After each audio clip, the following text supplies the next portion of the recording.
ce temps-là, mon mari, il était descendu pour interroger les voyageurs. À ce qu'on nous avait dit, c'était des Russes. Mais ils parlaient tous français. Un médecin, une dame de la suite, a une crise de colique. De colique? Oh, ils vont quand même pas dire que c'est à cause de ce que je lui ai donné à manger. Annette, va vite chercher le médecin. Pas le docteur Mangin, il est pas là. Va chercher le docteur Porel. Va vite chercher le médecin, je te dis. Va à court! Ça, c'est des excuses pour retarder le départ. À Paris!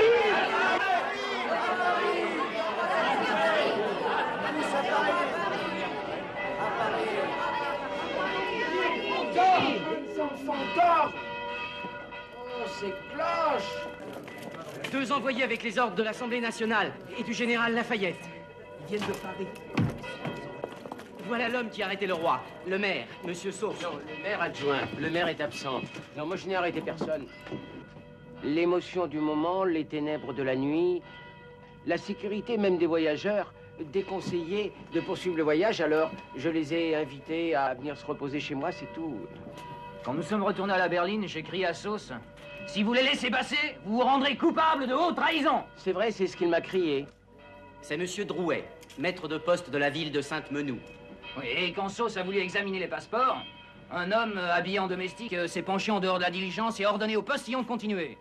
Alors moi j'ai crié, si vous faites un pas de plus, on tire. Oui, oui, c'est comme ça qu'il a crié. Oui, et j'ai ordonné à tous les gars de Varennes de braquer leurs fusils. Qui n'était pas chargé.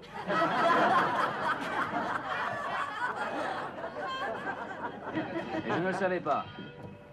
Et les voyageurs non plus. Alors, ils sont descendus, ils ont suivi Sauce. Oui, oui. Et imaginez mon agitation. En pleine nuit, la maison pleine de rois. Et préparer la chambre, et préparer à manger. Mais quand Sa Majesté a embrassé mon mari, alors... j'ai été émue jusqu'aux larmes. On se sentait comme une famille qui a retrouvé son père après avoir eu peur de le perdre. Le roi m'a dit, à Paris, je vivais entouré de poignards. J'ai voulu me replonger chez mes fidèles sujets de province pour jouir de la paix et de la liberté que j'avais perdue. La liberté. La liberté de fuir à l'étranger, oui. C'est Drouet, un monstre vomi par l'enfer. Sa Majesté m'a dit qu'elle avait l'intention d'aller que jusqu'à À Montmédy. Montmédy, à quelques lieues d'ici. Oui. Ou Bouillet, le massacreur latent, pour l'escorter en Autriche ou au Luxembourg. Non! Il ira à Paris et tout de suite! Qu'on prépare la diligence! Ils sont en train de se reposer. Ils sont en train de se reposer. Oh, et ces cloches!